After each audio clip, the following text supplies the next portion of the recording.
সংক্রমক হয়ে উঠবে।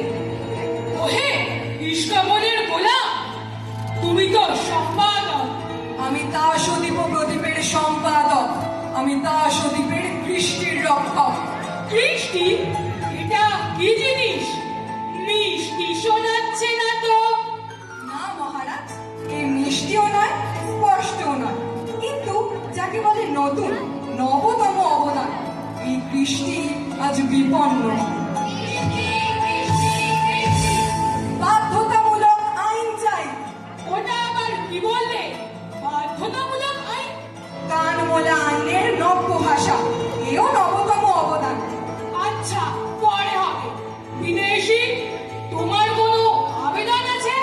আছে, কিন্তু তোমার কাছে নয়, এই রাজকুমারীদের কাছে।